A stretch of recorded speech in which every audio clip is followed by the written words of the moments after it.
My name is Phoenix. I'm 30, and I thought family meant unconditional love until the day my sister Chelsea demanded $15,000 from me, and my mother backed her up with the ultimate threat: pay up or lose this family. Forever.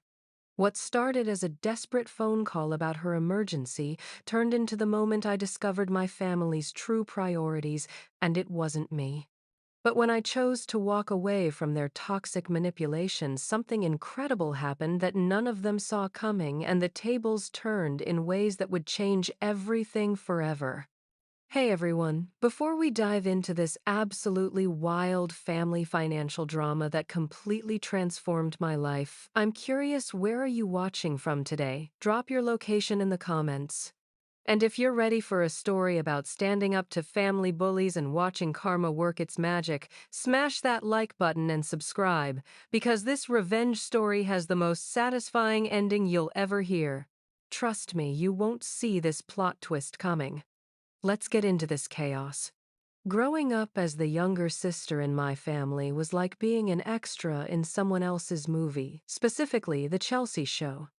My sister, 3 years older and infinitely more demanding, had perfected the art of getting whatever she wanted through a combination of dramatic tears, angry outbursts, and emotional manipulation that would make a soap opera star jealous. Meanwhile, I was the responsible one, the kid who did her homework without being asked, worked part-time jobs in high school, and never caused any drama. The financial inequality in our household was staggering, though I didn't fully understand it until I was older. Chelsea got a brand new Honda Civic for her 16th birthday, while I inherited her old beat-up bicycle. When she wanted to join the expensive dance team that required thousands in costumes and competition fees, Mom and Dad found the money without question. When I asked for help with SAT prep courses, I was told we needed to be more careful with expenses and handed a used prep book from the library. College was where the disparity became truly absurd. Chelsea went to an expensive private liberal arts school where she majored in finding herself and minored in maxing out credit cards. She changed majors 4 times, took 6 years to graduate with a degree in communications that she never used, and accumulated over $80 0 inches student debt that somehow became a family problem requiring everyone's input and financial support. Meanwhile, I worked my ass off to get academic scholarships, chose a practical degree in software engineering, graduated in 4 years with minimal debt, and landed a well-paying job right out of college. But even after graduation, the Chelsea show continued. She moved back home for just a few months that turned into 2 years of rent-free living while she figured out her career path. During this time, she worked sporadically at various retail jobs that she'd quit whenever she had a bad day or didn't like a manager. My parents enabled every excuse. The job was beneath her education level, her boss was mean, the customers were rude, the commute was too far. There was always a reason why Chelsea couldn't be expected to support herself like a normal adult. Meanwhile, I was living in a studio apartment 30 minutes away, paying my own rent, groceries, and bills while watching my parents fund Chelsea's extended adolescence. When I suggested that maybe some tough love might motivate her to become independent, Mom would get defensive and lecture me about family support, and not everyone finds their path at the same speed. Dad would just shake his head and change the subject, clearly uncomfortable with the situation but unwilling to confront his wife or older daughter. The breaking point should have been when Chelsea wrecked her car drunk driving, though the family narrative was that she swerved to avoid a deer. The car was totaled, she could have killed someone, and her license was suspended for 6 months. Instead of facing consequences, she was treated like a victim of unfortunate circumstances. Mom and Dad not only replaced her car but upgraded her to a newer model for safety reasons. When I pointed out that maybe someone who drives drunk shouldn't immediately get a better car, I was accused of being unsupportive during a difficult time. By the time Chelsea finally moved out of our parents' house at 27, she'd somehow convinced them to help her with the security deposit and first month's rent on a one-bedroom apartment that cost more than what I was paying for my mortgage. She'd also manipulated them into co-signing her lease because her credit was, in her words, temporarily problematic due to circumstances beyond my control. Those circumstances were mainly her habit of using credit cards, like free money and paying bills only when threatened with service disconnection. The apartment became another chapter in the ongoing financial drama. Every few months there would be a crisis. She couldn't make rent because her hours were cut. She needed help with utilities because of an unexpected bill. Her car needed repairs that she absolutely couldn't afford. And every time Mom and Dad would come to the rescue with loans that everyone knew would never be repaid. I'd stopped keeping track of how much money they'd given her over the years, but it had to be well into 5 figures. What made it worse was how they'd frame these constant bailouts as family obligations and express disappointment when I didn't volunteer to contribute. Your sister is going through a rough patch, Mom would say, as if Chelsea's entire adult life hadn't been one continuous rough patch funded by other people's money. Family helps family, Dad would add, conveniently ignoring the fact that help was only flowing in one direction. The rare times I actually needed support, the response was dramatically different. When my laptop died during a crucial work project, and I asked to borrow money for a replacement, I was given a lecture about emergency funds and responsible financial planning. When I mentioned that a small loan for a professional certification could significantly boost my career prospects, I was told that I was doing fine and should invest in myself rather than expecting handouts. The hypocrisy was breathtaking. By my late 20s, I'd essentially become a peripheral character in my own family's story. Family gatherings revolved around Chelsea's latest drama, financial crisis, or career opportunity that required everyone's emotional and financial support. My achievements at work, my growing savings account, my responsible lifestyle choices, none of it mattered because I wasn't the one demanding attention and resources. Looking back, I should have seen the $15,000 demand coming. It was just the next logical escalation in a pattern that had been building for decades. Chelsea had trained our family to believe that her financial emergencies were everyone's responsibility. And Mom and Dad had reinforced this belief by consistently prioritizing her immediate wants over long-term consequences or fairness to their other daughter. What I didn't realize was that this latest crisis would finally force me to choose between enabling this toxic dynamic or standing up for myself. And when that moment came, I would discover exactly where I stood in my family's hierarchy of priorities. The phone call came on a Tuesday evening in March while I was cooking dinner after a long day at work. I almost didn't answer when I saw Chelsea's name on the caller ID. Her calls usually meant drama, and I was exhausted. But some misplaced sense of sisterly duty made me pick up. Phoenix, thank God, she began, her voice already shaky with tears. I need to talk to you about something really important. Are you sitting down? I wasn't, but I had a feeling I should be. What's wrong now, Chelsea? It's really bad this time. I'm in serious trouble and I don't know what to do. The tears were flowing now, accompanied by that particular brand of panicked breathing that Chelsea had perfected during our childhood whenever she'd broken something valuable or gotten caught in a lie. Just tell me what happened, I said, turning off the stove and bracing myself for whatever fresh disaster she'd created. My landlord is threatening to evict me. I'm 3 months behind on rent, and he says if I don't pay everything I owe plus late fees by Friday, he's filing eviction papers. Phoenix, I could be homeless by next week. 3 months behind on rent. I did the quick math in my head. Her apartment cost $1,800 a month, so she owed at least $5,400, probably more with late fees. How did you get 3 months behind? What happened to your job at the marketing firm I got laid off 6 weeks ago? It wasn't my fault they were downsizing, and I was the newest hire, so I was the first to go. I've been looking for work, but the job market is terrible right now, and I haven't found anything that pays enough to cover my expenses. This was classic Chelsea, never any mention of unemployment benefits, savings, or cutting expenses. Just straight to the crisis without any acknowledgement of personal responsibility or proactive planning. Have you applied for unemployment? Can you get a temporary job to cover basic expenses while you look for something permanent? Unemployment barely covers my groceries, she snapped, her tone shifting from desperate to defensive. And I can't just take any job. I have a college degree. I'm not going to work at McDonald's and damage my career prospects just because I'm going through a temporary setback. There it was, the entitlement that had been enabled by our parents for so many years.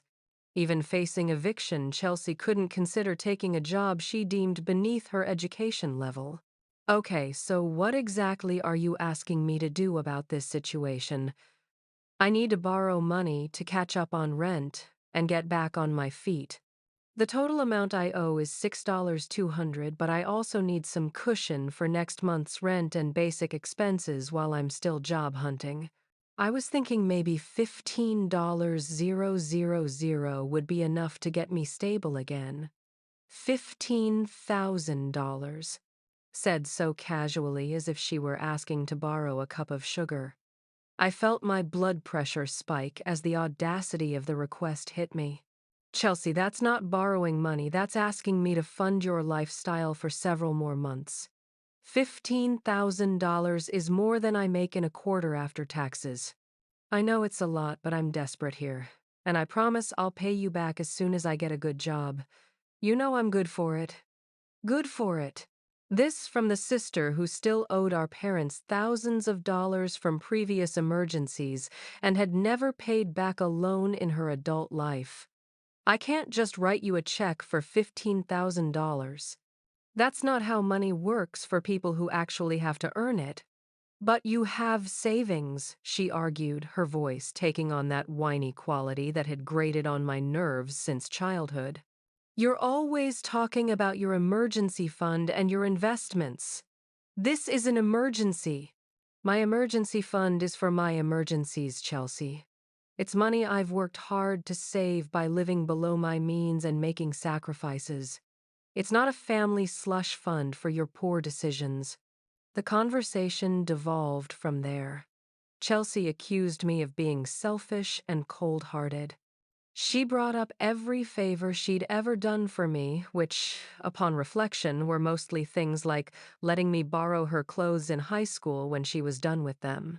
She cried about how desperate and scared she was, how family was supposed to help family, how she'd do the same for me if our positions were reversed.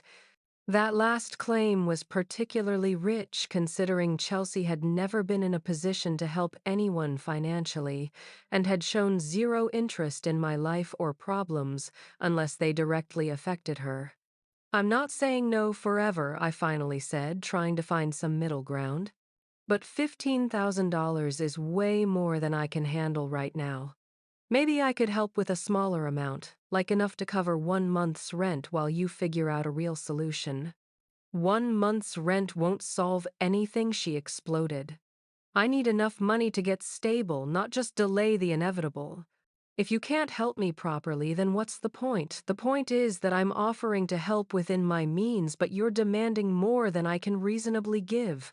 There's a difference between helping and enabling. Fine, she said, her voice going cold. I'll call Mom and Dad. At least they understand what family loyalty means.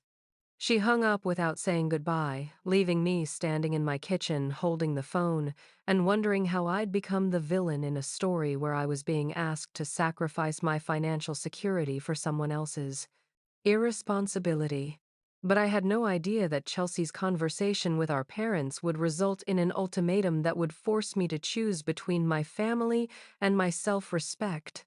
And when that choice came, I would finally understand exactly what my relationship with them was really worth. The call from Mom came less than 24 hours later, and I knew immediately that Chelsea had gotten to her first. Mom's voice had that particular tone she used when she'd already made up her mind about something and was calling to inform me of the family decision rather than actually discuss it. Phoenix, we need to talk about your sister's situation. Your father and I are very concerned about Chelsea, and we're disappointed in how you handled her request for help. I hadn't even said hello yet, and I was already being scolded. Hi, Mom. Nice to hear from you, too. What exactly did Chelsea tell you? She told us that she's facing eviction and asked you for help, and you basically told her you didn't care if she ended up homeless. She was crying so hard when she called us that I could barely understand what she was saying. Of course, that's how Chelsea had framed it. No mention of the $15,000 demand, no acknowledgement of her refusal to consider practical solutions, no context about her pattern of financial irresponsibility. Just the narrative that painted her as a victim and me as the heartless sister who refused to help in a crisis. That's not what happened, Mom. She asked me for $15,000. Not a small loan, not temporary help, but enough money to fund her lifestyle for months while she continues to refuse jobs she thinks are beneath her. I offered to help with 1 month's rent while she figured out a sustainable solution, and she rejected that as insufficient. $15,000, Mom's voice went up an octave. Chelsea said she needed help with rent. She didn't mention a specific amount. Well, now you know. She wants me to deplete my emergency fund, to bail her out of a situation she created by living beyond her means and not planning for basic adult responsibilities like maintaining stable employment. There was a long pause, and I could hear muffled voices in the background. Dad was clearly there, and they were having a whispered conversation about how to handle this revelation. Your father and I have been discussing this situation, Mom finally continued, and we've decided that as a family we need to help Chelsea through this crisis. She's going through a very difficult time and she needs our support. What do you mean by as a family? We mean that we're all going to contribute to helping her get back on her feet. Your father and I can cover about $10,000, but we're asking you to contribute the remaining $5,000. It's not the full amount she asked you for, and it's a reasonable expectation for someone in your financial position. $5,000. Still an enormous amount of money, and still enough to significantly impact my carefully planned budget and savings goals. But what bothered me more than the dollar amount was the presumption that they could simply assign me a bill for my sister's poor choices. Did you even ask Chelsea what her plan is for becoming self-sufficient? Because throwing money at this problem isn't going to solve anything if she doesn't fundamentally change her approach to work and spending. That's not the point right now, Dad interjected, apparently having taken over the conversation. The point is that she needs immediate help, and family helps family. We can worry about long-term solutions after we've prevented her from being evicted. Family helps family. The same phrase they'd used to justify every previous bailout every time they'd enabled Chelsea's irresponsibility while expecting me to either contribute financially or silently accept the unfairness of the situation. Here's what I don't understand, I said, feeling my frustration building. Why is it always my responsibility to help Chelsea but never her responsibility to help herself? She's 30 years old.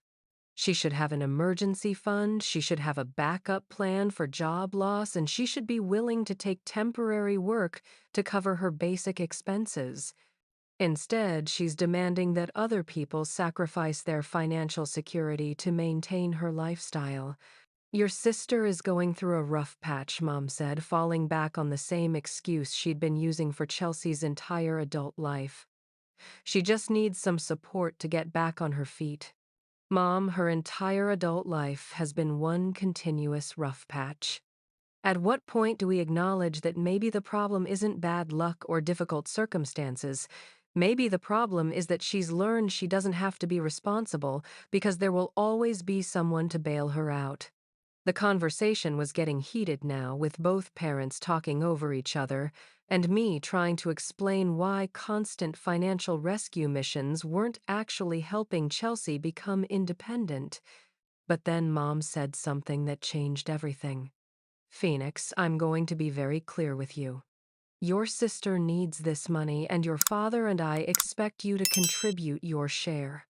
If you choose not to help her, if you're willing to let your own sister become homeless over money, then you need to think very carefully about what kind of person that makes you and whether you really belong in this family.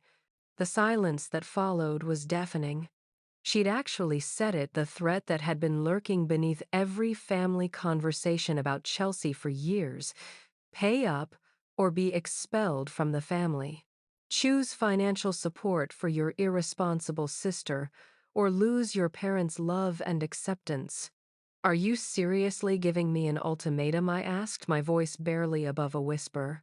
Are you actually threatening to disown me if I don't pay Chelsea's bills? I'm telling you that family loyalty means sacrifice, Mom replied, her voice cold and final. And if you're not willing to make that sacrifice for your sister, then maybe you need to reconsider what family means to you. In that moment, everything became crystal clear. This wasn't about helping Chelsea through a temporary crisis. This was about maintaining a family dynamic where my role was to provide financial resources and emotional support while asking for nothing in return. This was about preserving a system where Chelsea's wants were prioritized over everyone else's needs, including mine. I thought about my emergency fund money I'd saved by skipping vacations, driving an older car, and living in a smaller apartment than I could afford. Money that represented security and independence and the ability to handle my own emergencies without burdening other people. Money that my parents wanted me to hand over to someone who'd never demonstrated an ounce of financial responsibility or gratitude for previous help. And then I thought about the precedent this would set. If I gave in to this ultimatum, there would be another crisis in 6 months, and another demand for money, and another threat of family exile if I didn't comply. This was my chance to break the cycle, even if it meant losing everything I'd thought family meant. The decision when it came to me was surprisingly easy. You know what, Mom? You're right. I do need to think about what family means to me. And I've decided that real family doesn't hold love hostage for money. The words came out of my mouth before I'd fully processed what I was saying, but once they were spoken, I felt an immediate sense of clarity that surprised me. For the first time in my adult life, I was setting a boundary with my family that I actually meant to enforce. What did you just say? Mom's voice was sharp with disbelief. I said real family doesn't hold love hostage for money.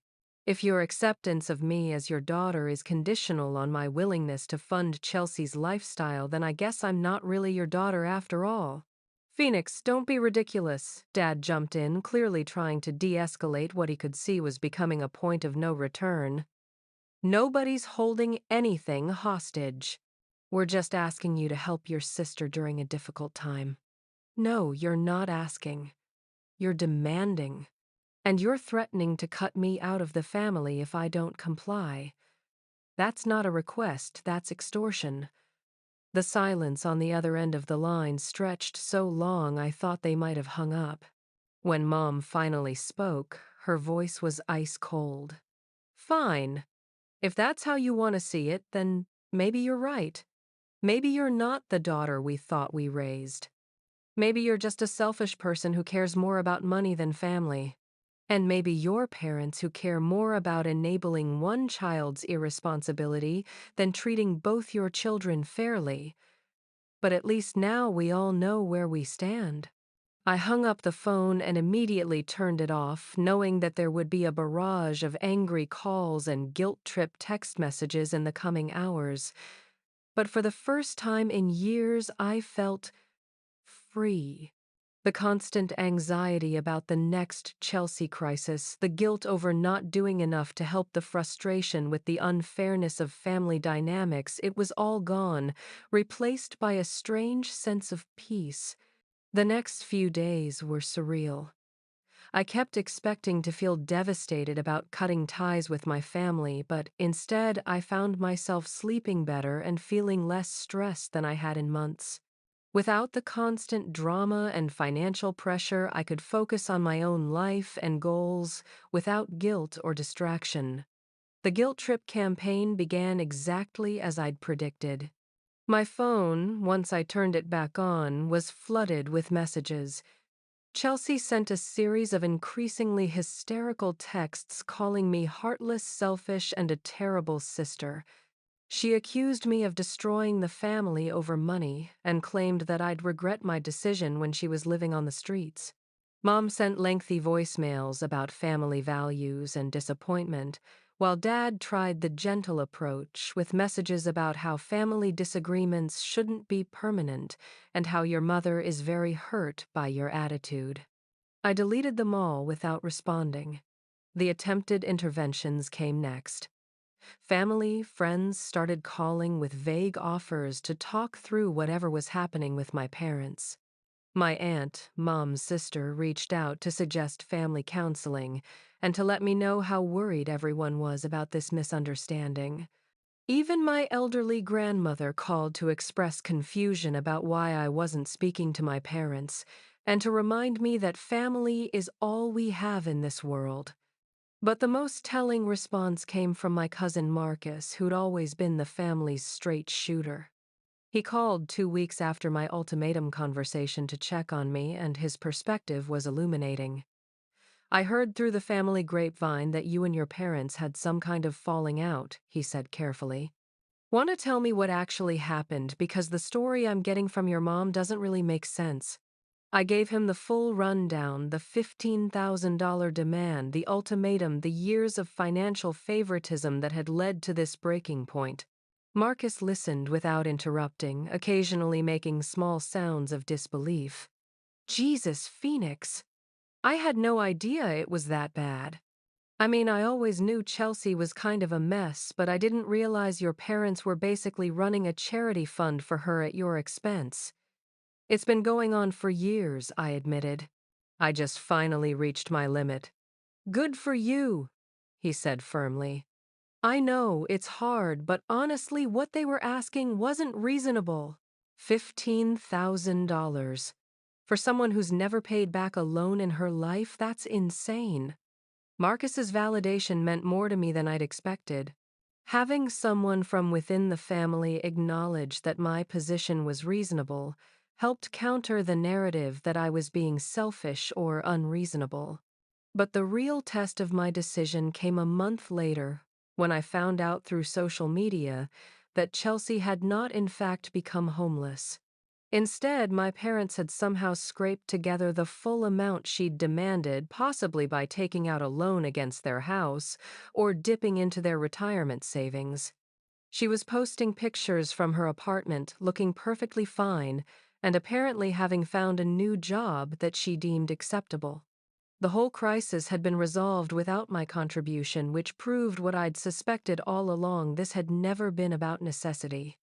It had been about control, about maintaining the family dynamic where Chelsea's wants were prioritized and my resources were considered community property. Seeing those posts should have made me angry, but instead I felt validated. My family had managed to solve Chelsea's problem without destroying their relationship with her, which meant they could have done the same thing without threatening to disown me.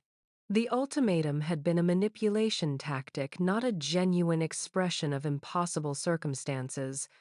I realized that cutting ties with them hadn't cost me a loving, supportive family. It had freed me from a toxic dynamic that had been draining my energy and resources for years. For the first time since childhood, I was able to live my life without constantly worrying about the next crisis or feeling guilty about my success and financial stability.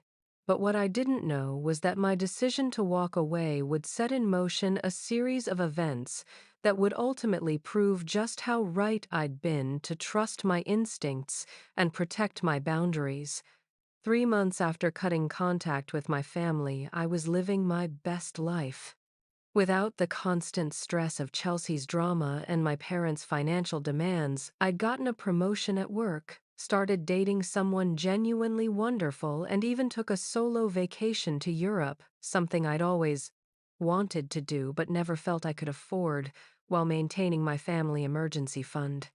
But the universe has a funny way of revealing truth when you least expect it, and mine came in the form of a completely accidental encounter at a coffee shop downtown.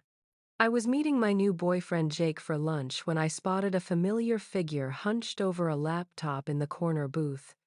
It was Tom Johnson, Chelsea's ex-boyfriend from about 2 years ago.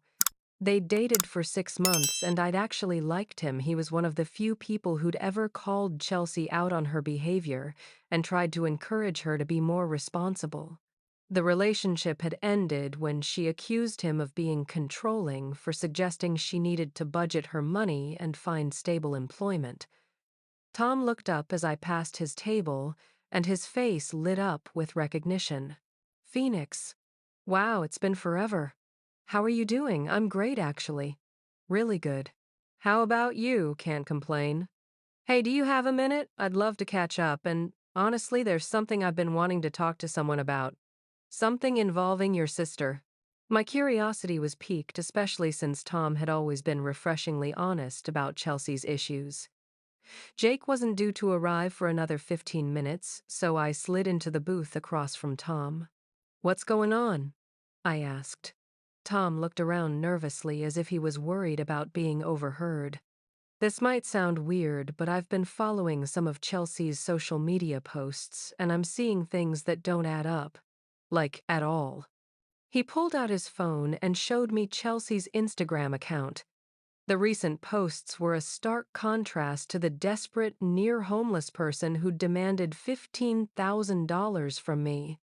There were pictures from expensive restaurants, a shopping haul from Nordstrom, and what looked like a weekend getaway to a fancy resort.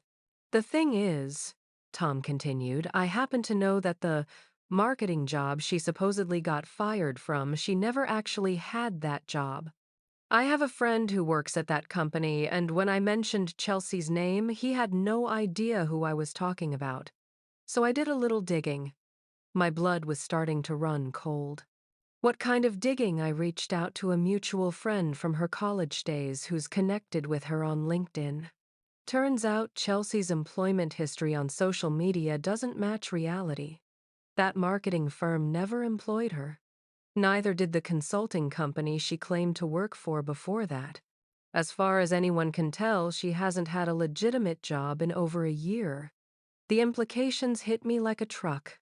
So when she told my family she'd been laid off and needed money for rent, she was probably lying about having been employed in the first place, which means the whole emergency was fabricated." Tom leaned forward, his expression serious. "Phoenix, I think your sister has been running some kind of long-term con on your family. And based on what I'm seeing on her social media, it's been working pretty well." I stared at the pictures on his phone, feeling a mixture of rage and vindication. Chelsea wasn't struggling, she was thriving. The crisis that had torn apart my relationship with my parents had been completely manufactured to extract money from them under false pretenses. "There's more," Tom said grimly. "Remember how she always claimed to be behind on rent and facing eviction? I still know some people in her apartment building. According to them, she's never been late on rent. Not once. Her landlord thinks she's a model tenant." The full scope of Chelsea's deception was becoming clear. She'd fabricated a financial crisis complete with fake job loss and eviction threats, specifically to manipulate my family into giving her money. Money that she'd then spent on luxury items and experiences while playing the victim. "Why are you telling me this?" I asked. Tom's expression grew uncomfortable. "Because I heard through the grapevine that there was some kind of family falling out related to money, and I was pretty sure you were involved. I figured you deserved to know the truth about what really happened." I thanked Tom for the information and spent the rest of the afternoon processing what I'd learned. My initial reaction was fury, pure white-hot rage at being manipulated and lied to. But underneath the anger was a profound sense of validation. My instincts had been right. The crisis had felt manufactured because it was manufactured. The ultimatum from my parents had been based on completely false information. But what really bothered me was the realization that my parents had chosen to believe Chelsea's lies without question and had been willing to destroy their relationship with me based on those lies. Even if the crisis had been real, their approach had been wrong. But knowing that it was all fabricated made their behavior even more inexcusable. I spent that evening documenting everything Tom had told me and screenshot all of Chelsea's social media posts showing her expensive lifestyle. I wasn't sure what I planned to do with the information, but I wanted to have evidence of the truth. The decision about how to use this information would come sooner than I expected, because 2 days later I received a phone call that would force me to decide whether to expose Chelsea's lies or let my family continue living in ignorance. And when I made that choice, the consequences would be more dramatic and satisfying than I could have ever imagined. The call that changed everything came from Marcus, my straight-shooter cousin, and his voice was tight with barely controlled anger. "Phoenix, I need to ask you something, and I need you to be completely honest with me. Did your parents really ask you for $15,000 to help Chelsea avoid eviction?" "Yes, that's exactly what happened." "Why?" "Because Chelsea just hit up my parents for $10,000 with the exact same story. Job loss, eviction threat, desperate circumstances. My dad was actually considering it until I told him what you'd shared with me about your situation. Something doesn't add up here." My heart started racing. Chelsea was running the same con on other family members, probably assuming that our family's communication breakdown meant no one would compare notes. This was my chance to expose the truth, but it also meant potentially blowing up even more family relationships. "Marcus, I have information you need to see. Can you meet me somewhere private and maybe bring your dad?" 2 hours later, I was sitting in Marcus's living room with him and my Uncle David, showing them Tom's evidence and Chelsea's social media posts. Uncle David's face grew darker with each screenshot of expensive purchases and luxury experiences. She told us she was eating ramen noodles and couldn't afford her utilities, Uncle David said quietly. She was crying on the phone about how scared she was to be homeless, and the whole time she's been living like this. "It gets worse," I said, pulling up the employment verification information Tom had gathered. The job she claimed to lose, she never had it. The eviction threat, completely fabricated. Her landlord says she's never been late on rent. Marcus stood up and started pacing, his jaw clenched.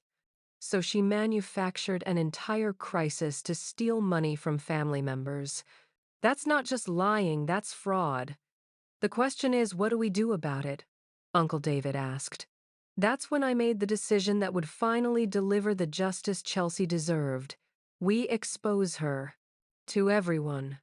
The whole family needs to know what she's been doing. Marcus nodded grimly. "My dad's having a family barbecue next weekend for my grandmother's birthday. Everyone will be there, your parents, Chelsea, all the aunts and uncles. It's the perfect opportunity." "Are you sure about this?" Uncle David asked me. "This is going to cause a massive family explosion. Your parents aren't going to take this well." "My parents already chose Chelsea over me based on her lies," I replied. "They threatened to disown me rather than question her story. I'm done protecting people who wouldn't protect me." The week leading up to the barbecue was nerve-wracking, but I used the time to gather even more evidence. I contacted other family friends and discovered that Chelsea had attempted similar schemes with at least 3 other people, always with variations of the same story: job loss, financial crisis, desperate need for help. She'd successfully obtained money from 2 of them. The day of the barbecue, I arrived early to help Marcus set up what we'd privately dubbed the presentation. We'd prepared a comprehensive timeline of Chelsea's lies, complete with screenshots, employment verification, and testimonials from people she'd attempted to scam. Chelsea arrived fashionably late, looking perfectly put together in an outfit that probably cost more than most people's monthly rent. She hugged everyone warmly, playing the role of the grateful family member who'd been saved from homelessness by everyone's generosity. My parents hovered around her, protectively shooting me cold looks when they noticed I was there. After dinner, Marcus stood up and called for everyone's attention. Before we get to Grandma's birthday celebration, there's something important that needs to be addressed. Something involving Chelsea and the financial help she's been requesting from family members. I watched Chelsea's face carefully. For just a moment, her mask slipped and I saw a flash of panic before she regained her composure. Marcus began with the timeline, the multiple requests for money, the identical stories told to different family members, the fabricated employment history. With each revelation, the room grew quieter and Chelsea grew paler. When he got to the social media evidence showing Chelsea's expensive lifestyle during the time she was supposedly desperate and homeless, several family members gasped audibly. My grandmother, who'd apparently given Chelsea $500 for groceries, looked heartbroken. "This isn't what it looks like," Chelsea started, but her voice was shaking. "Those pictures are old, from before I lost my job. I've been trying to maintain appearances so people wouldn't pity me. The metadata on these photos shows they were taken last month," I said, quietly speaking, for the first time since the presentation began. "And we have employment verification showing you never worked at the company you claimed laid you off." The room erupted. Voices overlapped as family members compared notes about Chelsea's requests for money, her lies, her manipulation tactics. My parents sat in stunned silence, finally beginning to understand the scope of their golden child's deception. But the most satisfying moment came when my grandmother, the family matriarch whose opinion carried more weight than anyone else's, stood up slowly and looked directly at Chelsea. "In 60 years of marriage and raising children, I have never been so disappointed in a family member," she said, her voice carrying despite her age. "You lied to people who loved you. You stole from family members who trusted you. And worst of all, you caused your parents to threaten their other daughter over your fabricated crisis." She turned to my parents. "You owe Phoenix an apology. A big one. You chose to believe lies over your own daughter, and you were willing to lose her rather than question someone who was clearly manipulating you." The aftermath was swift and decisive. Chelsea was essentially ostracized from family events until she paid back every penny she'd stolen and got professional help for what everyone now recognized as pathological lying and manipulation. My parents, faced with undeniable evidence of their favoritism and poor judgment, were forced to confront years of enabling behavior. But the best part, 2 weeks later, I received a tearful phone call from Mom, followed by a written apology letter from both parents, acknowledging their mistakes and begging for forgiveness.